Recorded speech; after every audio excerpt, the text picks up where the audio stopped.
I wanted to tell you a quick story. My daughter asked me to buy chocolate milk this morning. She was over at a friend's house. They had chocolate milk.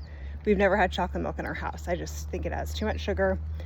I know I've heard people talk about the fact that it's supposed to be like the perfect post-sports nourishment, but if you look into that, that whole campaign was actually funded by dairy farmers, so just check your sources. But anyways, I decided to say, do you want me to make you something that tastes like chocolate milk? And she was a little skeptical, but she's like, okay. So I took my Truvani protein powder and I mixed it with some of her milk, a shaker cup, and then gave it to her, added a cute straw because that always helps things. And she gulped it down. And I was kind of thinking about it and thinking about, like, when I usually look at chocolate milk labels, it's crazy how much sugar is in them. Like, it can be around 30 to 40 grams of sugar, kind of depending on which chocolate milk. I looked at it in a store one time. And when I use the Truvani chocolate protein, it only has 1 gram of sugar. So then the sugar is just whatever amount I'm mixing that's in the milk or in the almond milk or something like that, but dramatically less sugar. And although milk has protein, I think it's around like 8 grams a serving. When I do it this way, I'm easily doubling, if not tripling, the amount of protein. And I'm always trying to get her to eat more protein.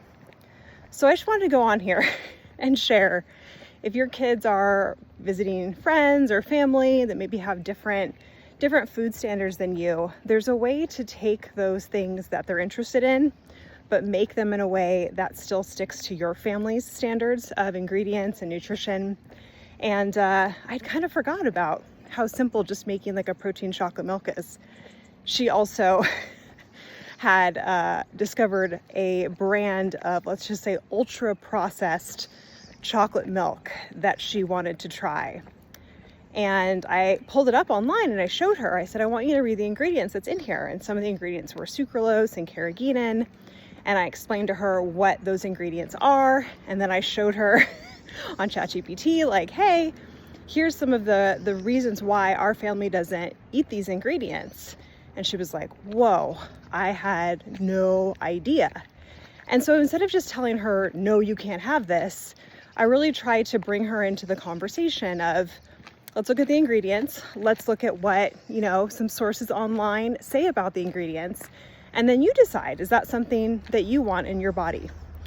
And so I'm pretty happy. We'll see if this new chocolate milk hack sticks, but just a general hopeful piece of inspiration if you're out there as a mom fighting the good fight and trying to get your kids to eat good ingredients. They're going to come across different things that people have and be curious about it. And yes, it's not the end of the world if she had one of those things, but just a reminder, solidarity to all of you other mamas out there that are trying to teach our kids and educate them about ingredients. I'm going to link Truvani's chocolate protein below. Full disclaimer, Truvani is my company. I'm one of the co-founders of Truvani, so I don't want to not be clear about that. But I've learned so much since starting this company with my friends 7 years ago about ingredients that sometimes I wish I didn't know, to be quite honest with you. But there's just a lot of junk out there. There's a lot of people coming for our kids. And unfortunately, it's up to us. It's up to us to educate them and to enforce those standards and protect our families from all the gross stuff out there.